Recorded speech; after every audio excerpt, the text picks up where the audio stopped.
I did have a Super Nintendo growing up, but I was dumb.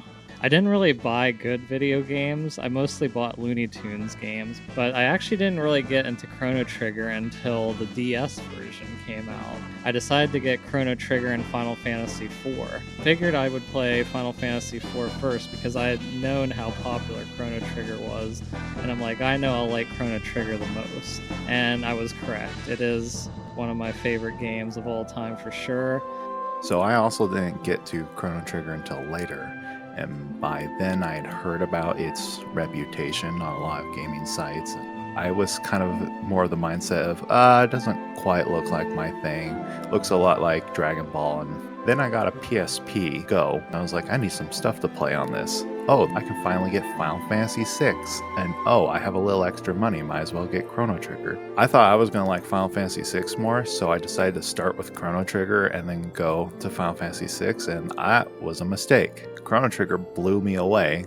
This is why you should play Chrono Trigger.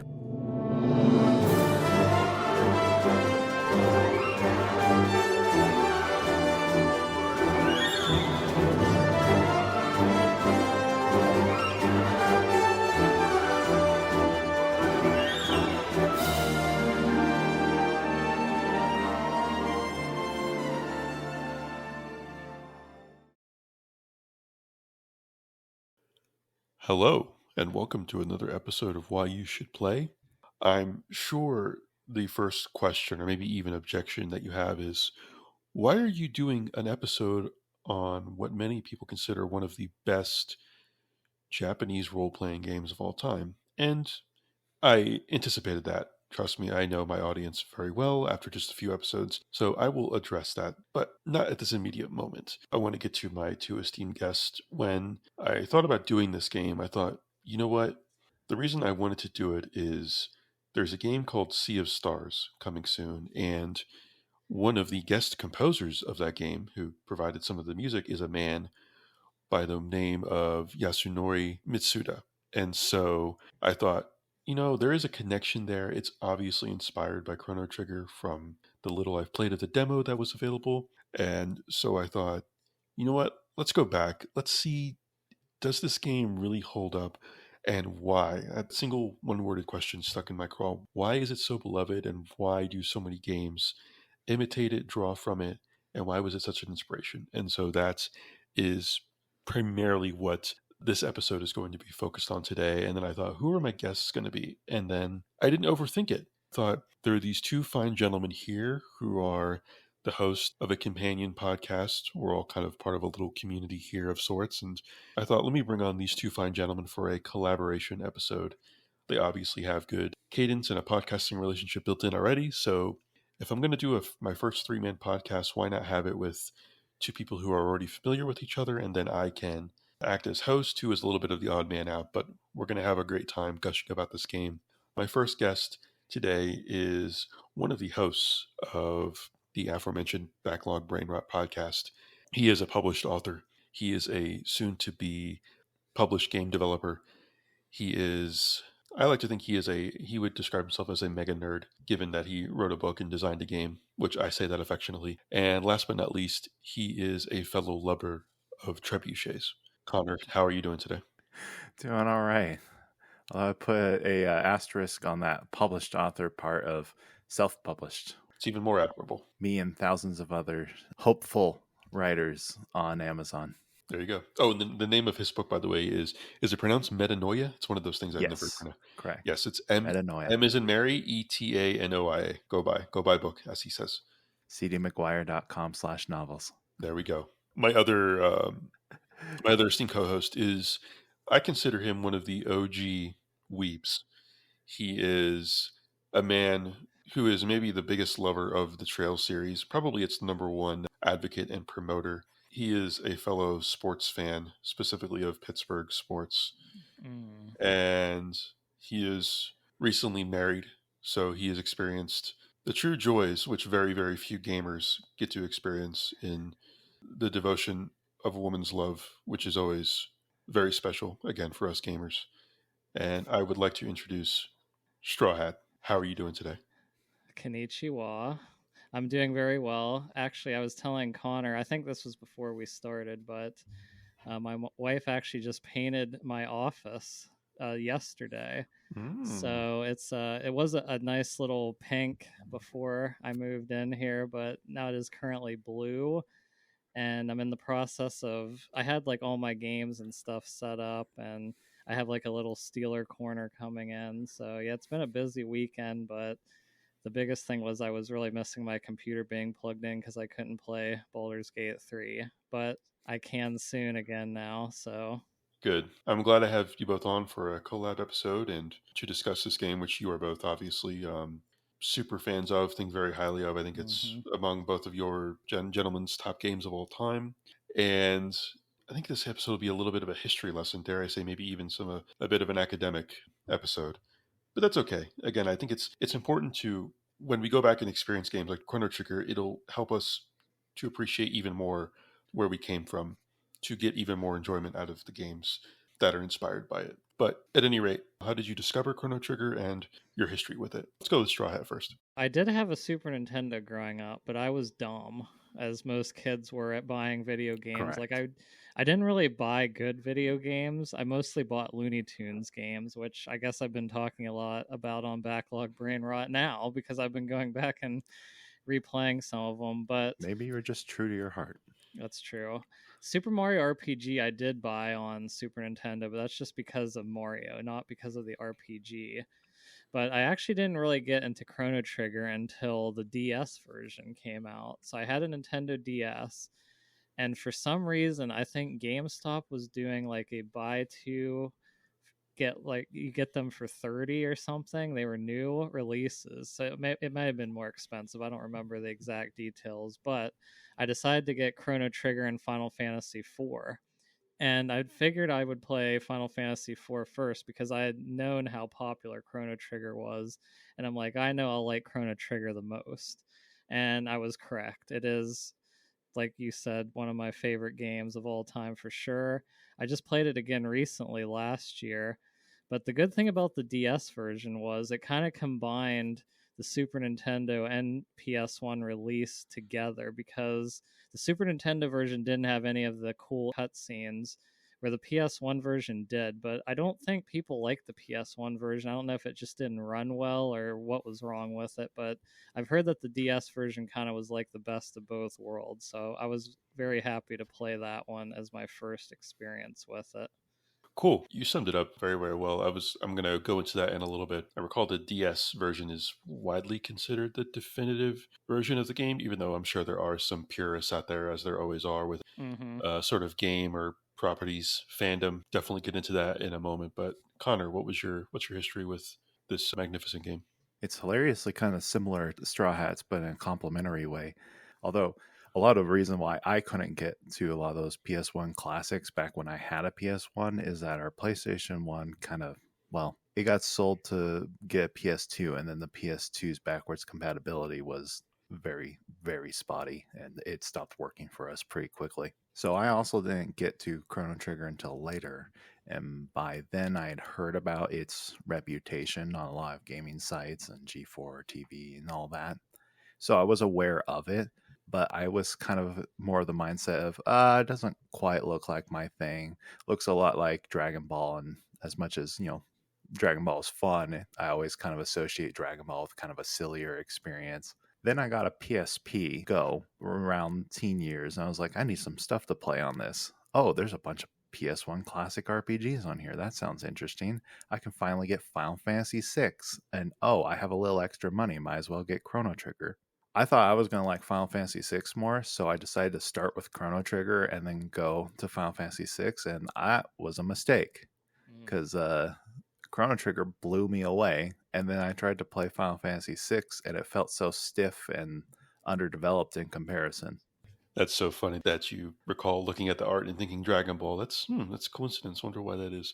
But no, I appreciate you both. I think there is added charm in someone admitting, like, hey, I was late to this and I felt kind of silly for doing so, because I think in a way it amplifies that sort of eureka moment of, oh, like, oh, it's that famous Danny DeVito gif of like, I get it now, I get it Yeah. now. So I think what makes great games truly great is that they hold up over time. And I think this one, I would say like 95% holds up, if not more, maybe like 99%. There's one or two caveats I have, but it didn't really damper the experience too significantly. So on Chrono Trigger, a little bit of background, because I think it's important to kind of differentiate when games were released on different systems. So as Straw Hat mentioned, I think Connor mentioned as well, it was released actually almost 28 years ago to the day, August 11th, 1995.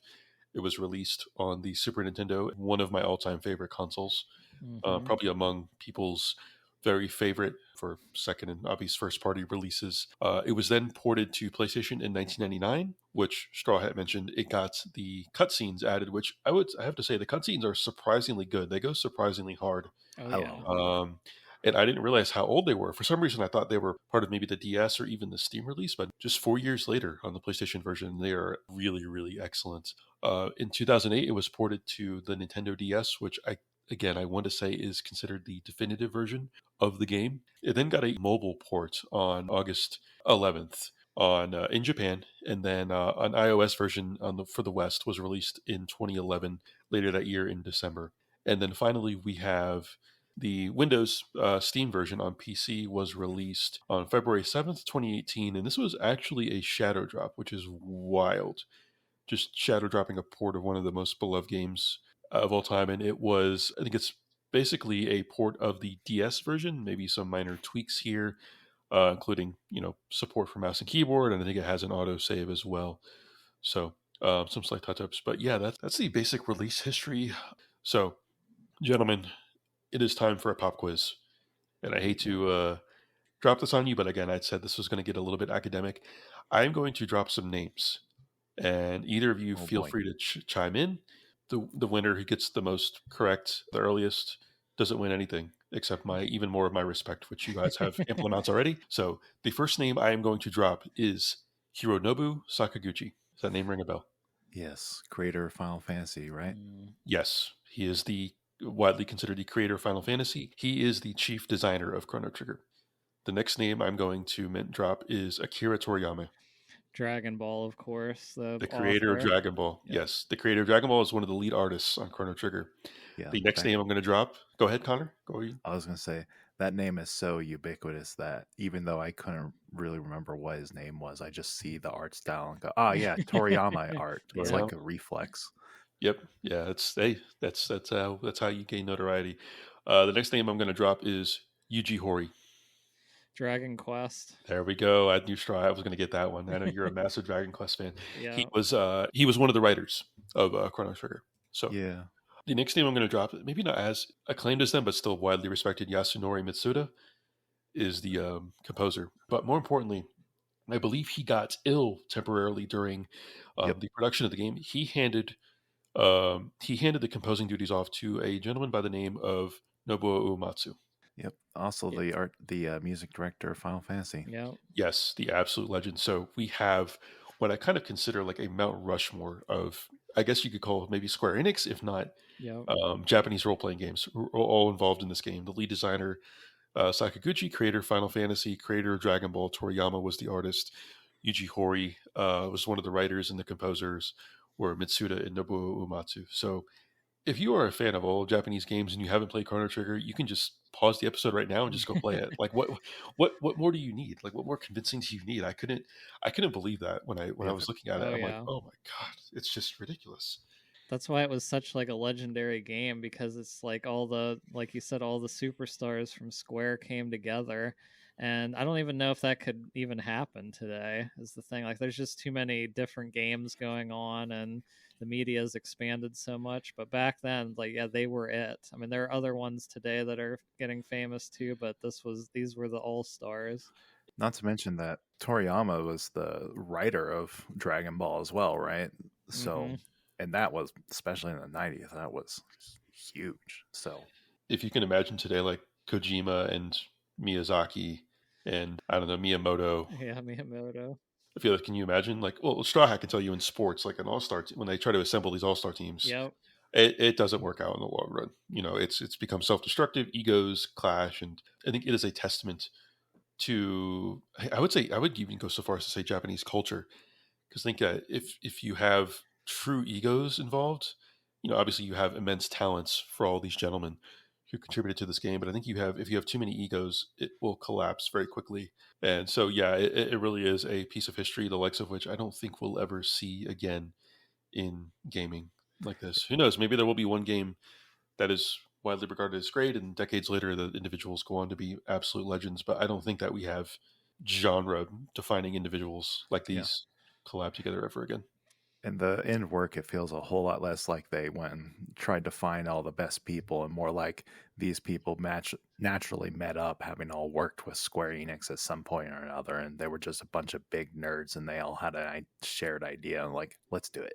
Yeah, and their talents, I think, fit together into like a perfect puzzle piece. And that their company Square Enix, they do them some Japanese games for sure. So the next section I wanted to get into is, again, what I really wanted to emphasize is an appreciation of a truly groundbreaking game that holds up magnificently well, and how influential it is.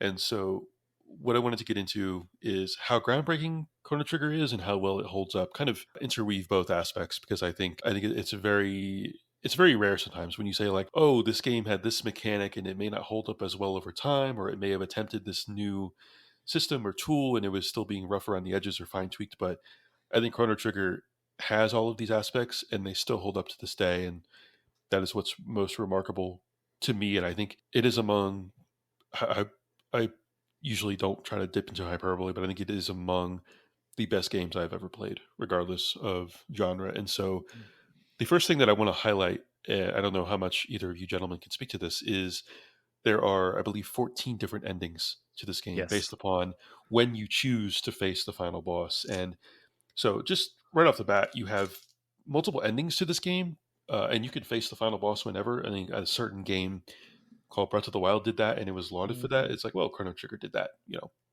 20 plus years ago. So either of you want to chime in on specific endings without spoilers, obviously, but maybe you can talk about when you ended the game.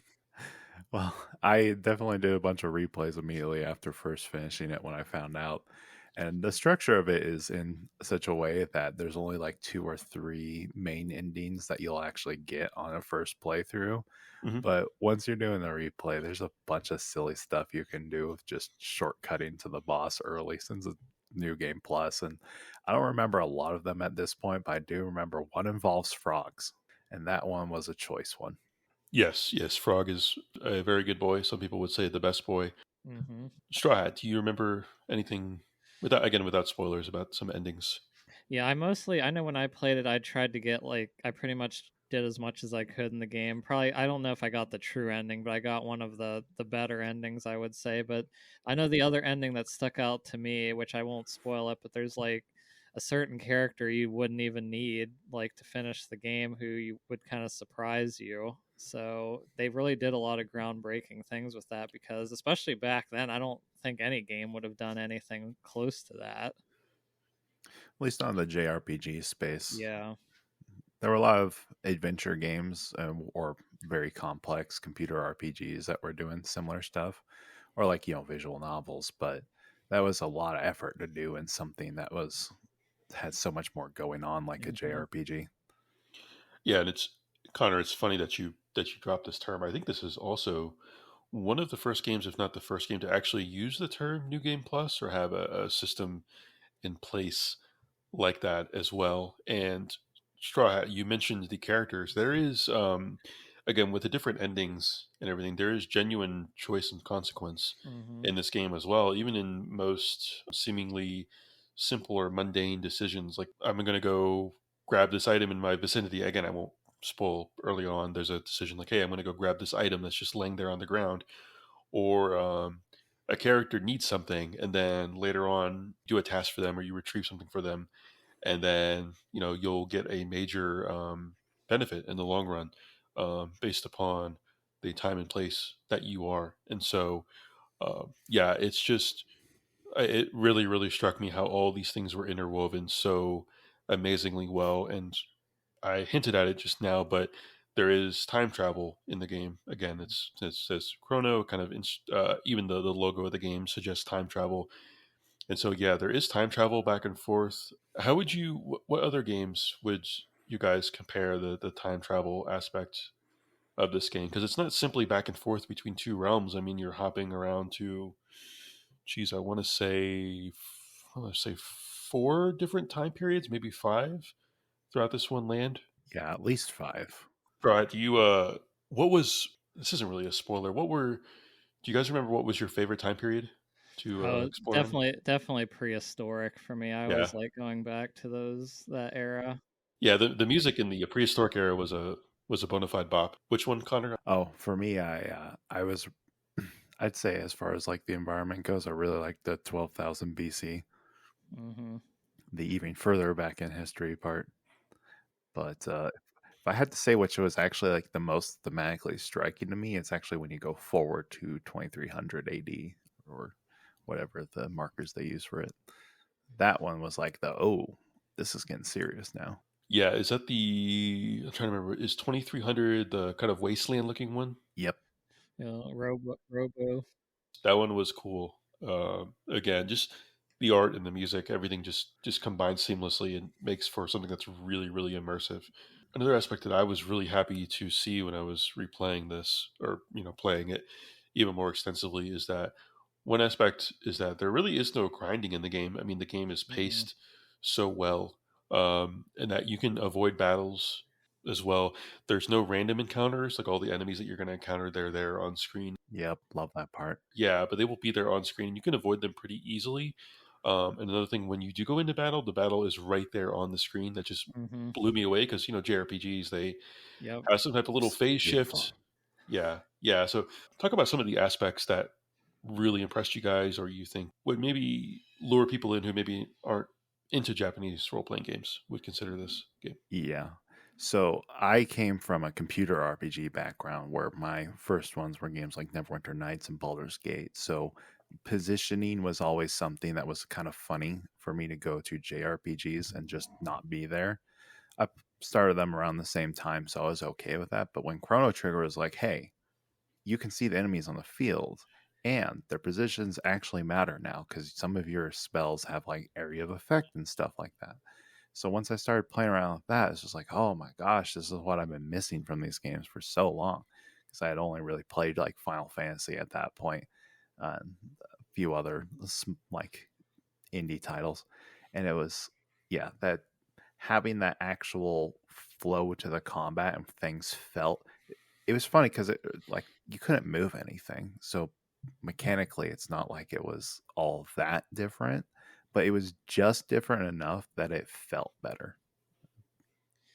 Yeah, and I know for me, like not having random encounters, especially now, like back in the day, I used to be a really big defender of random encounters. I really liked them, but as I've gotten older and I just have more games to play, and I really like, especially older games like this. And I talked about Earthbound before and Super Mario RPG. They all had the foresight to not have random encounters. Now Chrono Trigger does have like spots where you go that like set encounters will happen, but I still think they're far less than most games do. And another thing that I think really makes this game hold up even today and might be good for JRPG newcomers is it's not actually that long.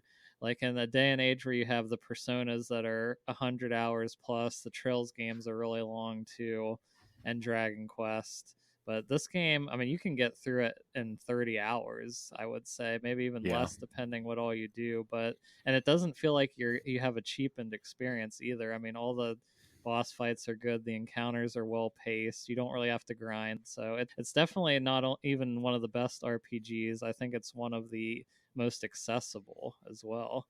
Yeah, I would agree. I think the average completion time is around 25-ish hours, 26. So, I Hmm. mean, it's even less than that, and then certainly it's a fraction of what most people would caricaturize a JRPG as having in terms of time demand. So, yeah, I think the next thing that I wanted to highlight, the next aspect is, without going into spoilers, is really how good the characters are. And what's funny about the game is that you play as this character Chrono, and the game really isn't about Chrono. He's kind of just a vehicle, I would say, to Hmm. progress through the plot, and he's kind of a point of view character. but it really is all about the different characters that you meet in each period. And the first one I would want to go to is Frog. And a slight note: you can change the names of the characters that you come across. I just went with the default names because I like them. I'm going to I call don't think I Frog Frog. managed. Yeah. I like the name Ayla, who's the one sort of prehistoric Yeah. character that you come across. Marie, I think Marl, right? Marl. Tomorrow. Yeah. So talk about some of the characters. I know Straw Hat, you're a big character guy, so go off. Yeah, I think pretty much the whole party is great. I mean, I like everybody. Frog is my personal favorite. I just love Yeah. his history, backstory, even him in combat. Like, I love. He's kind of like a knight as well, so he's Great a really good combat character. Yep. But yeah, I mean, I pretty much like all of them. You kind of have like a little romantic rivalry between Luca and was it Marley? What was her name I just again? call her Yeah, Marl. Marley. Yeah. But yeah, those two. But yeah, you go back with everybody, and Robo's great too. I mean, I don't really have any bad thing to say about them. They all get their shining moments in each of their time period or each part of the story too, which is another thing you kind of worry about if the game's too short. But they have a good pace at when they're introducing characters as well, which is really important. Yeah, and these early JRPGs aren't super dialogue heavy, so they also have, they have to be pretty efficient with how they present the characters and how much they're able to develop them in the dialogue. So it's really great how well they communicate the personalities of all these characters through the art and the animations. I was recently looking at some pictures that were comparing the like how the sprites are formed compared to, like, say, the Final Fantasy series, where Final Fantasy sprites have a lot of character to them, but they all kind of have a similar template. Whereas the ones in Chrono Trigger, the very shape and all of the animations are like unique by character. Like, for instance, when Frog is running, that's a very distinct animation. Yes. Love watching that little cloak billow as he hops forward. Yeah, not a single party member has duplicate animations between them. There's everything about them is unique. So even if you don't have a ton of dialogue to get them across, you have all these gameplay, have all these visual cues. And then the side quests near the end, which really Yes. flesh out and are, in a way, they're almost like a proto companion mission from like Mass Effect 2. Mhm. It's kind of like that, just maybe not as, high budget as far as the execution.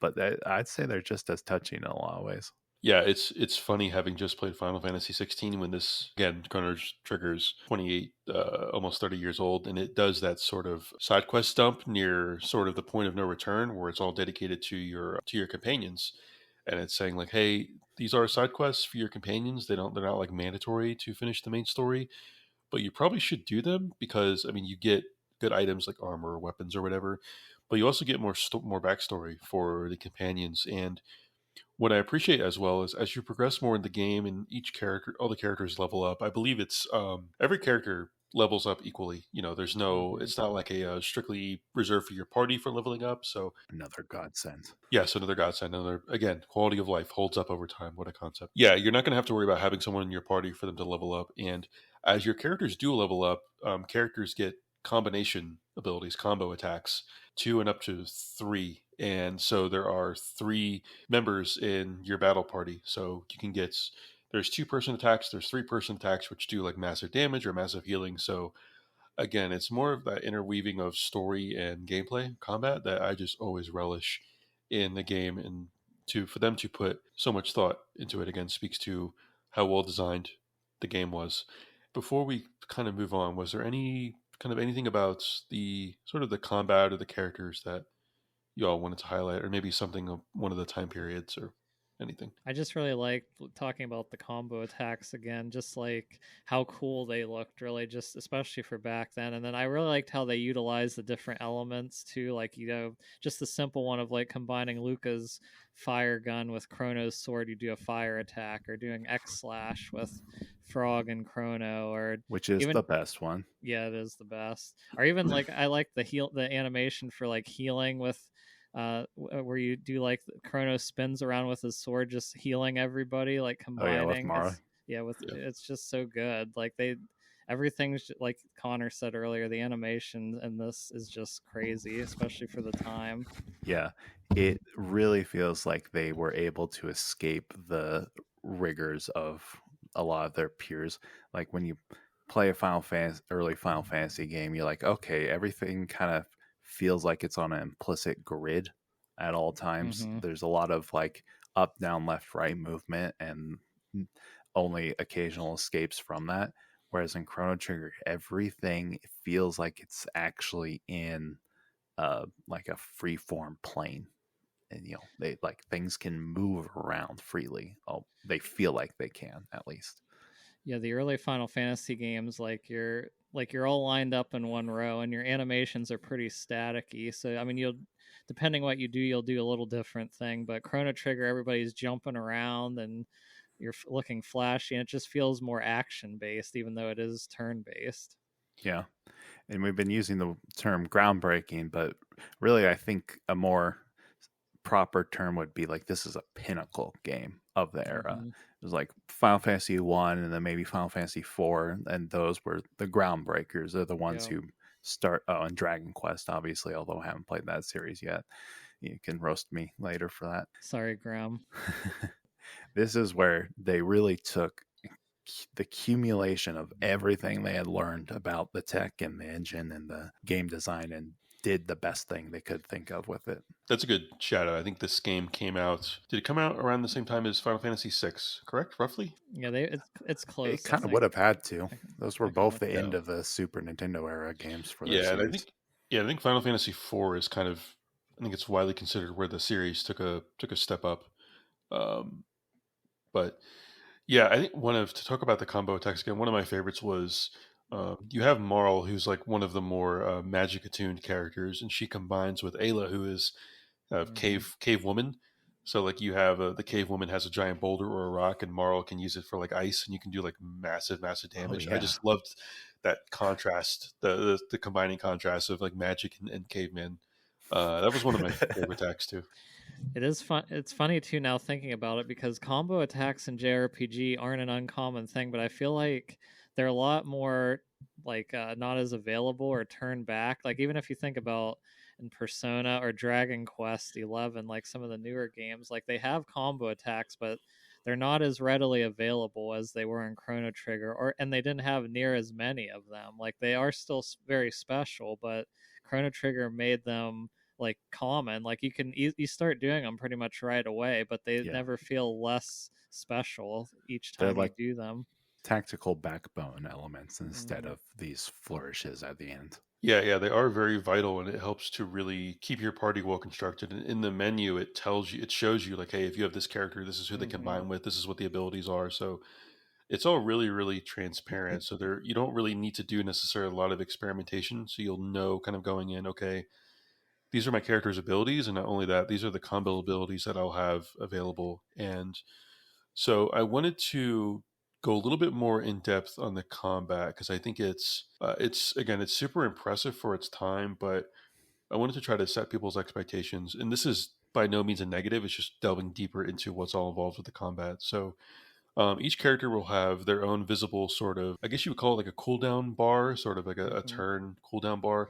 So you'll be able to see when they're going to go next, and you can manipulate it through some abilities. And I think there's some items that you can equip as well, some charms. That's what really stuck out to me with the game. It's not like you think turn based, you're like, oh, this person goes, and then this person goes, and this person goes. But that's one thing you have to factor into with the combat is what is my character's cooldown to do an ability or to perform an attack move. So either one of you want to comment on kind of that aspects of the game?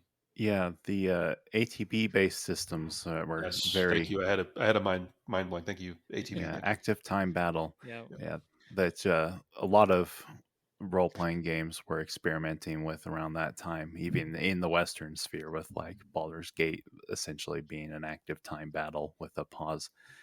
But yeah, it was. I have a lot of thoughts on ATB in modern years now that I've played a bunch of RPGs. There is a element of like there's like a tactical ceiling you can get when everything has to be in quasi real time. But for what they did, the fights were so flashy that they made it work. Like there's so much animations to watch, and so things being a little less hardcore tactical is kind of a good thing. And there's something that I remembered just watching videos the earlier today was how much more fun the little like action announcements were in Chrono Trigger. It will say thing. It won't just say like, "Oh yeah, Magus used his dark matter spell." It will say like, "Magus used dark matter, his most powerful spell." And I was like, "Oh, that's so fun! I forgot about that." Yeah, it is funny, like, because active turn based kind of went away a little bit. ATB, like, it's not. I think people, and also I will add this, that if you don't like it, you can also set it to do regular turn based as well. That is an option. Yeah, that's what I was going to mention. You can very quickly. You can even manipulate it to where time will not pass when you're in like the item or I think abilities menu. But I, for the most part, did that full on active turn based because I kind of, it was, dare I say, it was a little bit sweaty at times. Like I'm Oh fiddling yeah. through the menus, like oh my god, oh my god, oh my god. Uh, Yeah, yeah, it almost had that actual real time battle where it's like, hey, Yeah. I gotta make a move right now, or I'm gonna get wrecked. So yeah, but go ahead. I digress. Yeah, I definitely like. At a time, I really didn't like it as much as regular turn based, but I feel like over time I've come to appreciate it, especially in Chrono Trigger. Like I left it on because really before that, I know Final Fantasy 4, 5, and 6 all had it, and can sometimes turn to the frantic, like you're just jamming the A button trying to attack as quick as possible, but yeah. Chrono Trigger, I never really felt like I did feel like I tried to get stuff out, but I felt like the balance was really well done in it. Yeah, I would agree. And the more you play with the characters and your party, you kind of have a memory of where each ability is. So it's like, hey, I know Mm-hmm. like where this ability is that I need just based off of memory recall and muscle memory. And yeah, it makes it even more rewarding because it's like you're getting more familiar with your characters in your party, kind of like how the characters themselves are. And one thing that I appreciated as well, and you guys can speak more to this, is that you can pick up hints about like upcoming boss battles from little Mm-hmm. really sort of inconsequential seemingly side characters when it's like, oh hey, I overheard this, that the weak point in this boss is so and so, and like, oh, it's weak to this or powerful to this. So Oh yeah, I remember little bits of that. when you go into like a little tavern or a shop in town or maybe a little market square or a camp and you talk to everyone, you will pick up something. There's something very very valuable, whether about the world or the overall story or the boss or an enemy, an upcoming mini boss enemy. Who knew? They put thought into the design and the writing of this game, how it all just seamlessly weaves together so perfectly. And were there any sort of like little character interactions that you guys remembered from the game or stood out to you, again without like major spoilers?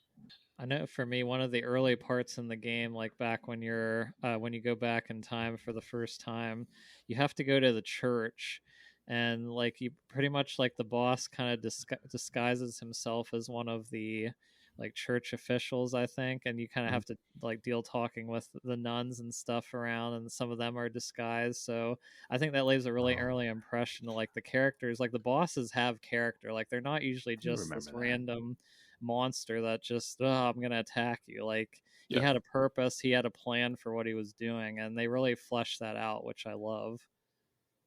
Yeah. It's been so long for me, and that was back when I was still under the impression that every NPC had like cardboard cutout dialogue. But I do remember a lot of the like little moments, like when you get to 2300 BC and talking to people there, and it's just that sudden gut punch of the melancholy element of the Mhm. story. And then, you know what? There's this guy in 1200 BC that had that, like those round blue guys. Do you guys remember them? Mm. I think of the face of that weird creature, and that's one of the things I remember. But that's lower like Oh a yeah, yeah, yeah. I know what you're really talking out about. there I thought. think so. It's just like, but yeah, a lot of what I remember has more of like the trial for Chrono and things like that. Oh yeah, that's a really good one. Yeah, that's really early on in the game. Like, man, this is getting really, really serious. And early on in the game, when he's captured and you have to maneuver out of there, it's just, they're just flexing for the time. I mean, some of the visuals, again, are just really, really super impressive for how old of a game it was. The variety of, again, you're obviously you're changing time periods, but still, it's just they went, all of these massively talented individuals, they leverage their full talents, and it's on display here with the music and the artwork and the characters and the writing.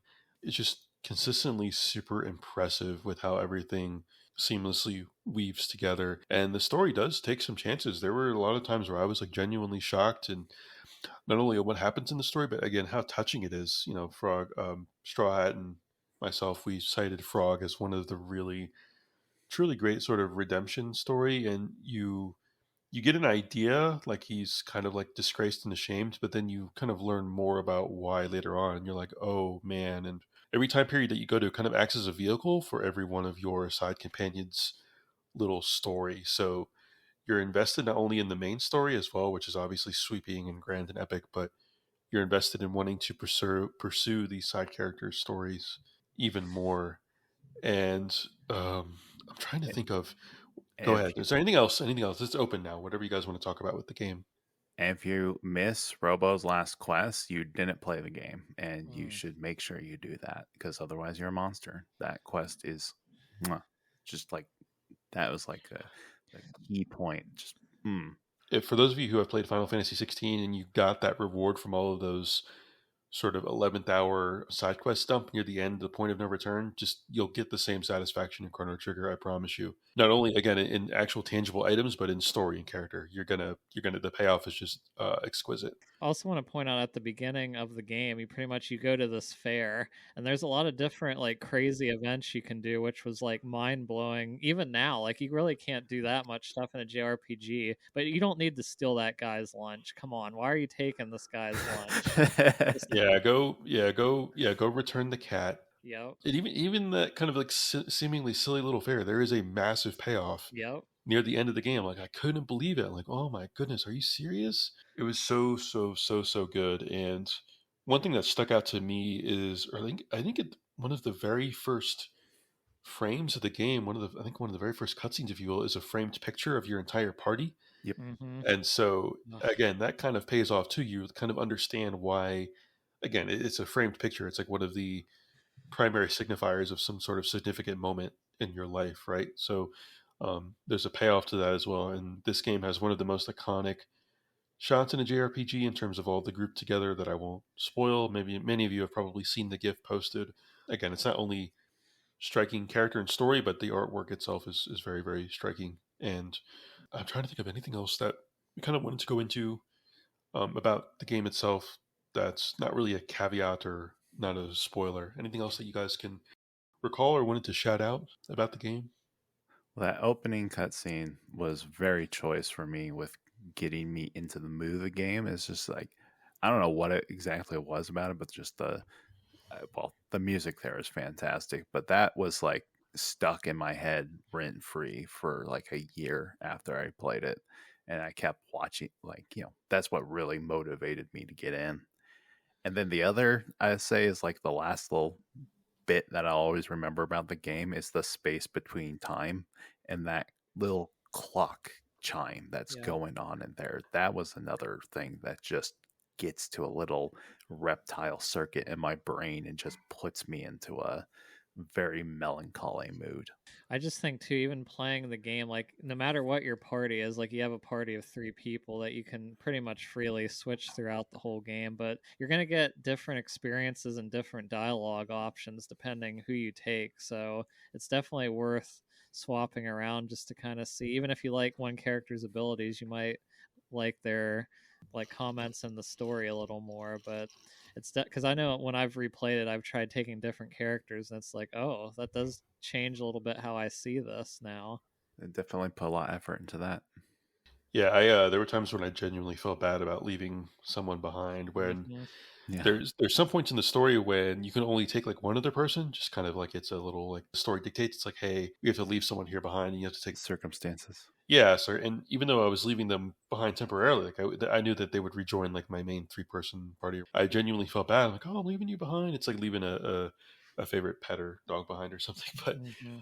no, I think we ran through the main points of the game pretty well. And so what I wanted to get into is a section that I have for every episode is like caveats, and I want to say it's kind of things that maybe temper people's expectations or maybe just qualifiers before going in before people dive into the game. And one of the first ones is that there really is no true hand holding in this game on what to do next. You'll have to pick up on like Mm-hmm. single few pieces of Yes. dialogue. This is accurate. I would have liked kind of like not even quest markers or not even telling you explicitly where to go, but I would have liked sort of like a journal Yeah. entry where it's like you have a record of every single person's sort of dialogue. That way you can have it there kind of easily to recall. You don't have to go back to the character and just try it. Would you agree with that Uh, setup Oh yeah, system? definitely. Yeah, especially the older games like this, it can be difficult if because they just kind of expect you to try to figure out by talking to NPCs and just try to remember exactly what to do. And I know another thing people you'll definitely want to do, which this is kind of a JRPG thing in general, but whenever you see a house, raid it and look for goods because that is a just beat those drawers down, break anything in sight because sometimes you'll find some good equipment or some money in there. So Yeah, and there are it's a I guess maybe it's a little bit of a Metroidvania element, but there are some special chests or oh yeah. I guess you call them chests that you need a certain ability later on. You can't you'll see them and you'll try to activate them, but it's like, oh, I guess you need a different ability. And there's some chests and some doors that you'll want to remember for later on in the game when you get a special ability to open them. So Connor, do you kind of agree with the sort of little quest log or what to do next? Yeah, it's while it is the pinnacle of JRPGs of the time, it is still a JRPG of the time. Hmm. So modern audiences who didn't grow up with that are certainly gonna still have a little bit of a bump getting into it, unless they're already very tolerant to retro gaming. It is some of the best writing and presentation, if not the best presentation of the era, but there are still limits to like how much dialogue there can be and how much camera movement and things like that. So it will still feel maybe a little underdone to someone who's like only experienced stuff from years beyond. But especially I would say like play Final Fantasy 1, then play Final Fantasy 4 or Hmm. early Dragon Quest, then get to this one. Don't go straight into it as your first JRPG because then you need that frame and that perspective, I think, to fully appreciate it. I will say this too. I feel like combat wise, like why you don't need to grind and it's I mean it is a little I think it is a little difficult actually. Like some of the boss battles, if you don't really know what to do, like they're not gonna really tell you either. You're just gonna have to go through trial and error or just kind of bring different characters to try to find their weakness. But some of the battles can be tough. So you'll definitely want to be prepared for that. Which is the fun part. Yeah, they're very tough, and oftentimes a boss has, I don't want to say a gimmick, but they have a single Yep. sort of a strategy or approach to crack that egg, if you will. And it really is the only way. And that's why you really have to be pretty intimately familiar with the makeup of your party, what they can and can't do, and what their abilities are.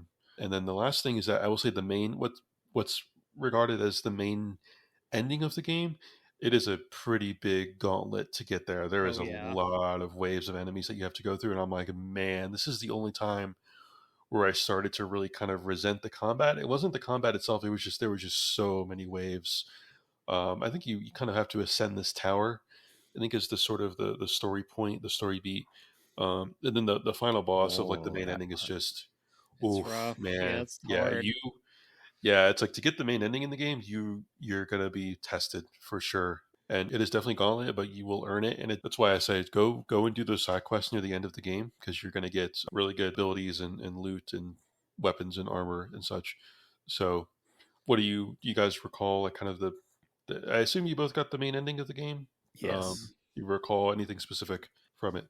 I just remember that the final boss fight, like you said, such a gauntlet. Like it just takes so long, and there's so many different elements to it. So if you slip up for a bit, it can be hard to recover from it. So that is the one part. Even when I'm replaying it, I'm like, oh yeah, this part's coming up. I better be prepared.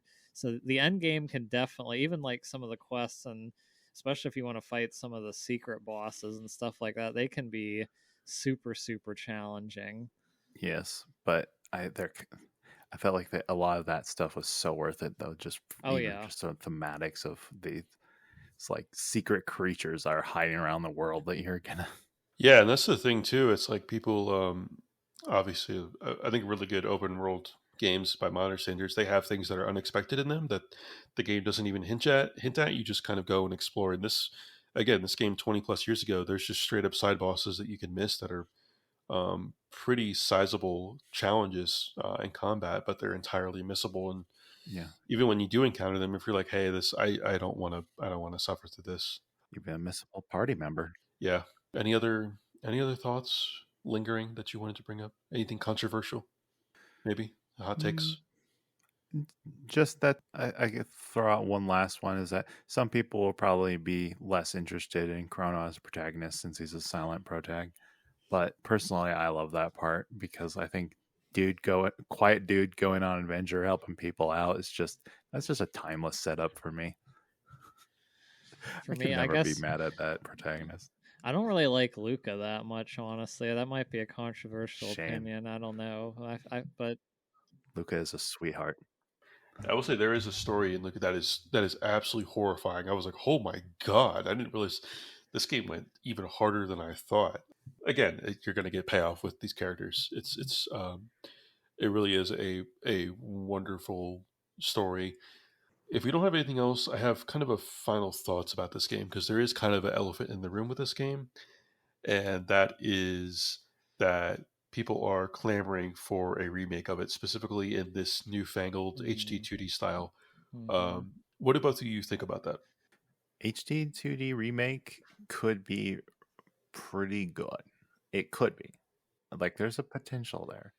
Like, I look at Sea of Stars and the preview images for that. I know that's not HD 2D, but Mm-hmm. like just seeing that level of polish, just put on top with Chrono Trigger, because like there's little things like no one has CRTs anymore, and if you've seen like the Twitter feed for stuff like this, if you compared Chrono Trigger on a CRT, which the art designers were actually setting it up for, versus playing it on some LCD, the visual difference is just night and day.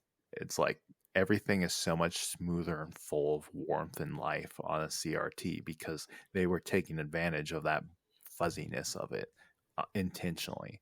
Whereas I see look at a lot of ports, and playing on a PSP was fine since the pixel density was so small. But yeah, it's I think there is a potential for like a remaster remake kind of thing. Just don't touch too much. Yeah, that's the big thing because if you remember right when the iOS version came out, people balked at which it happened in the Final Fantasy games too.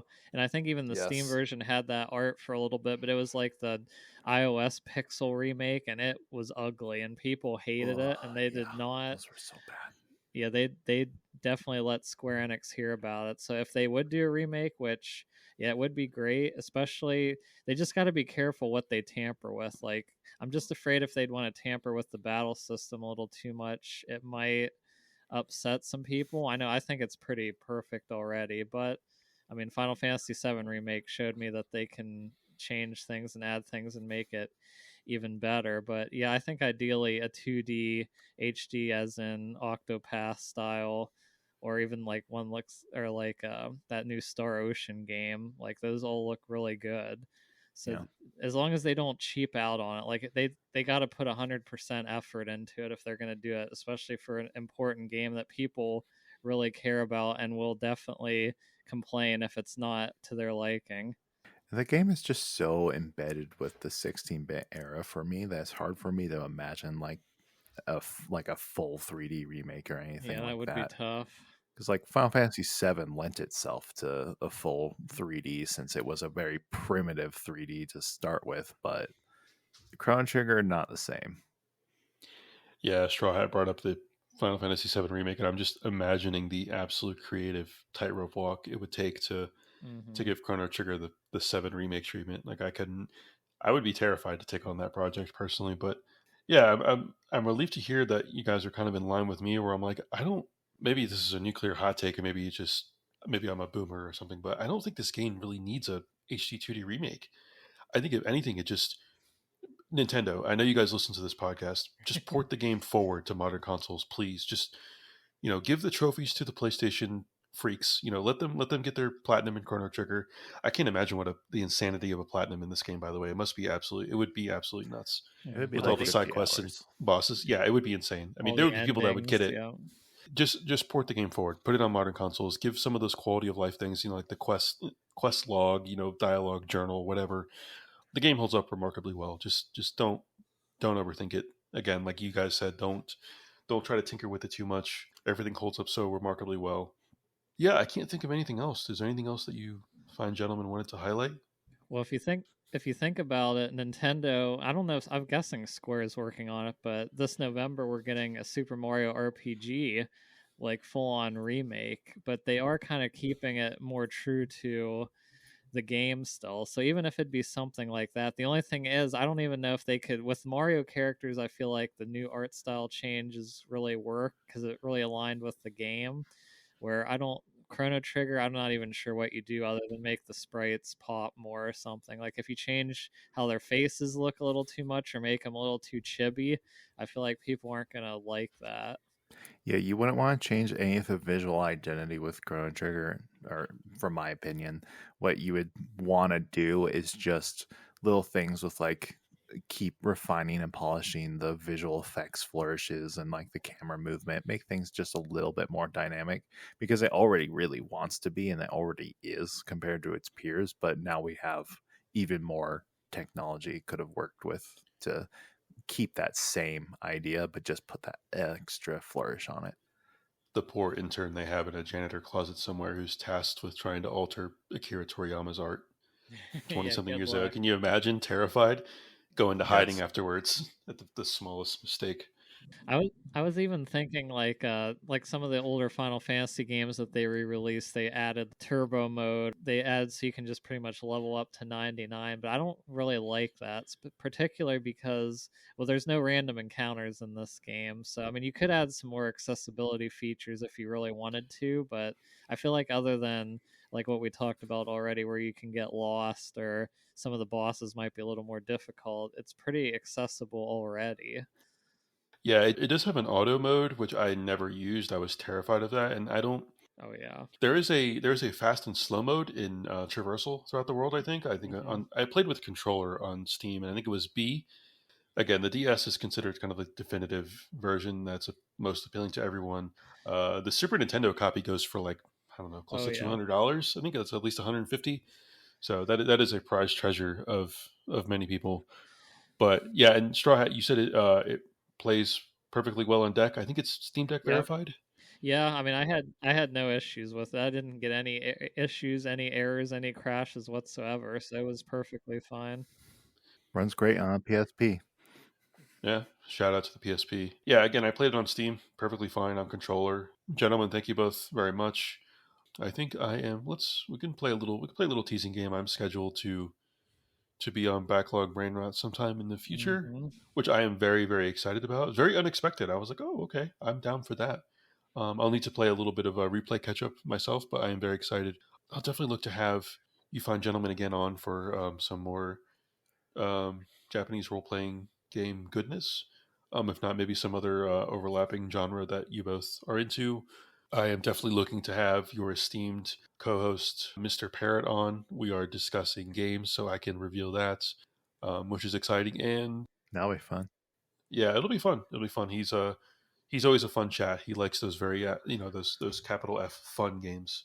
Hmm. I predict, I'm using my psychic powers to predict there will be jumping in the game. Well, Yes. if there isn't, I don't think he would show up.